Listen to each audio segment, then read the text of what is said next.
Thank you so much for that, Tabiso. Of course, Banyana Banyana are days away from another major continental test as WAFCON 2026 gets underway in Morocco.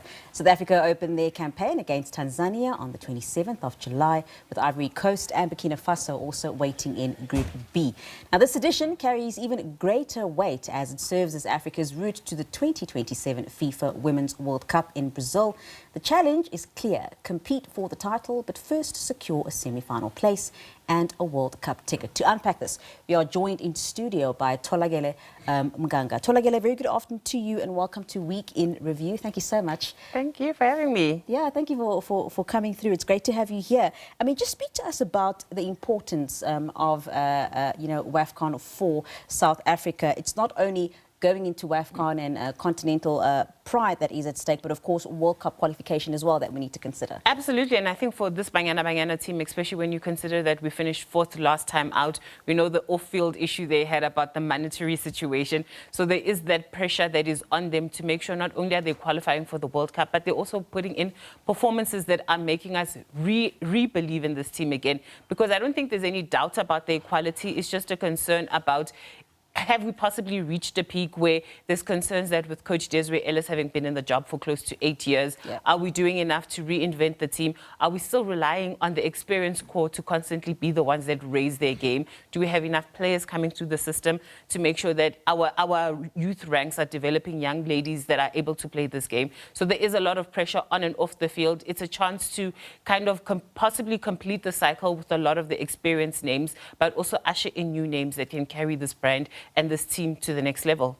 I want to take a very, very quick detour because you spoke about money issues off the field, and we're almost at the end of July, which means August is, of course, Women's Month. Yes. And I want to know from you, in terms of closing that gap that we have when it comes to what women are paid in sport, and especially football in South Africa, versus what men are paid, do you think that we're doing the right thing to ensure that we close it? I think there's still so much more to do. I remember before Banyana won WAFCON, the conversation was they always need to win a title and then the sponsors will come on board. We need to have a women's league and then the sponsors will come on board. But they've won the title. They've gone to another AFCON where they finished fourth. The sponsors have still not come on board. We thank the likes of the Hollywood Bets Super League for developing a league that players can be involved in. We especially thank Sasso for constantly being a brand that's always associated with Banyana Banyana. But where's everybody else? For all of the hoopla and the hurrah that comes with a Bafana just playing at a World Cup, there's not enough celebration and enough recognition for this team for all the success that they have in terms of on and off the field. When the likes of Refule Jani are going overseas, when we have the Tembi Khatlanas going overseas, why are they not getting the same number of sponsors, the same number of recognition, the sending offs that their male counterparts are getting? Even though we know more about them, more still needs to be done to support these ladies as they continue to journey in their career. Because a lot of them are forced to go via school in order to maintain being footballers, as opposed to their male counterparts that can just play the game. Can only play the game. And that is enough for them to sustain themselves. They constantly have to think of two or three more ways to make sure that they're sustainable. But also even the league itself, it needs to be a professionalized league at this point. We cannot constantly still hope that the Richmond Uniteds, the City Lads are producing enough. As long as the burden is on Mamelodi Sundowns ladies to carry majority of the players that are called up into this national team, it's an unfair battle for them to be carrying. More needs to be done. More sponsors need to come on board. More money needs to be invested in this national team, not just for now, but for the long-term future of the brand. Hopefully the corporates that are listening hear us, and hopefully our Minister of Sport, Gayton McKenzie, hears us as well, because this is actually a conversation that we have every year. And nothing ever happens. But back to WAFCON, of course, it is the opener against Tanzania. Just speak to us about how important it is for Banyana to go ahead and show up strongly in that opener. And you look back at their last set of international friendlies, which was the back-to-back games against Japan.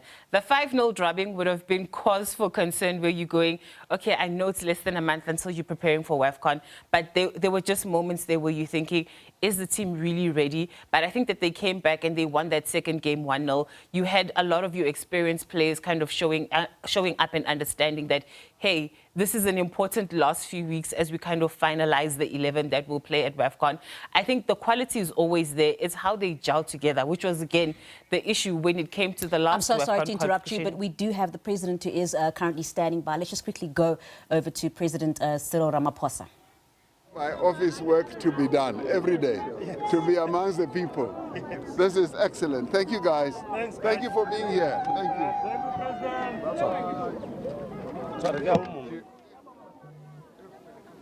you. Okay, right. Let's just quickly carry on with Banyana Banyana here.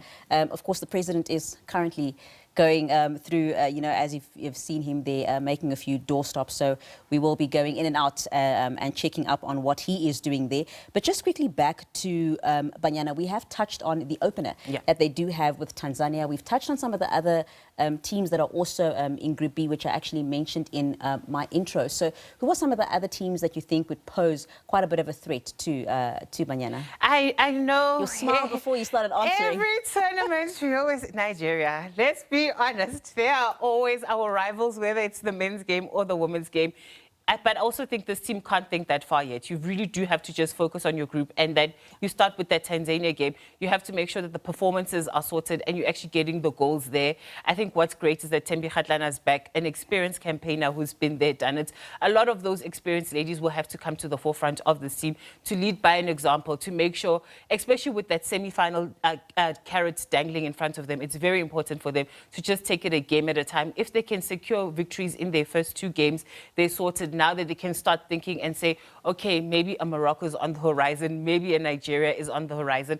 But right now, their biggest rival, their biggest challenger is Tanzania, where they're focusing on that game. Because the minute you start getting carried away in football, football will come back to bite you, because you've got to respect the opponents that's in front of you. So Coach Desiree Ellis has to focus on making sure that her first 11 is her best 11. They're getting the points, the performance is secure enough. They're hopefully keeping clean sheets. And I think for her, once again, we'll probably have that goalkeeper debate. Who do you start, Andile Dlamini, or do you go the other way? And Andile's done really well in the Hollywood Bed Super League. And a lot of local fans that do watch the league will say she possibly deserves to be #1. But at the end of the day, Caitlin Swart has really shown up in the Banyana Banyana jersey. So Coach Des has to make sure that she picks her best 11, make sure that in that first game, they're making a statement already, so that they're building the confidence as the tournament unfolds. When you say football will kill you, automatically take me back to Coach Tobejane. Oh, never forget him. Football will kill you a real death. So just touching on Coach Desiree Ellis, what do you make of the balance that we've seen in the squad? We've seen her choose some very experienced players. She's also chosen some young players as well. I think she's kind of in a situation where she needed to go back to the experience by recalling Robin Mudali in order to come back into the team. Because even though the players are playing week in, week out in the Hollywood Bed Super League, there's also a level of experience that some people that have worn that Banyana Banyana top and played at international level have that no one else has. So you've got to have the Robin Mudali in there. Thembi Kgatlana being back is an important matter. Andile Dlamini, who cried at her being selected, which shows that it's still important to be wearing that jersey. So you do need the core and the spine of your team to be players that have been there, done it before. Because especially once you get out of the group stages, that's where experience matters more than youth and excitement around it. You're going to need the players that are able to keep calm, to make sure that they're doing what they can in order to get the goals and to get the victories. But also bleeding the youngsters without putting too much pressure on them, because that will always be an issue for the likes of Lona Themba Mhlongo, who are coming into the side, where they don't want to be too overwrought by the occasion, where the things that naturally happen for them when they playing at league level are all of a sudden things that they struggle with at international level. So it's better to have majority of your squad be players that have already played at big tournaments and have performed and excelled at those tournaments. That way the pressure is not on the youngsters to be the ones that carry the full burden of performing for this team. Definitely. Very quickly before you go, Tholakele, of course, Banyana have won WAFCON before. I think the last time there was the 2022. Yeah. What do you think they need to do tactically to get, to ensure that things go their way this time around? 90-minute performances. I think it's something that has developed within both the men and the women's teams, where they score the first goal and then they sit back and kind of allow the opposition to come against them. And because all of a sudden everybody's not doing the basics correctly, they're losing their minds, they're conceding the goals. So 90-minute performances are all that are required. Just focus on doing your job. Once that is done, everything else would sort itself out. So I think that is the key. We really did see them acting so uncharacteristically in the 2024 WAFCON, where we're like, mistakes that this team doesn't make were all of a sudden creeping in. So I think if they can return back to basics, the things that they do well, make sure that your defense is set up. All you do is get rid of the ball. Don't play from the back. If it's not a style you're used to, Don't start it now at a tournament. Stick to the basic, the things that you are good at.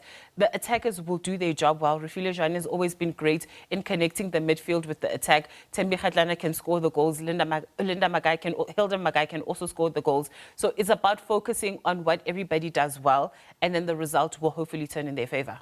Definitely. We're going to have to leave it there for now, but thank you so much for that, as you heard it there from Tholakele. Banyana Banyana need to go back to basics. Of course, we will see the WAFCON opener against Tanzania on the 27th of July.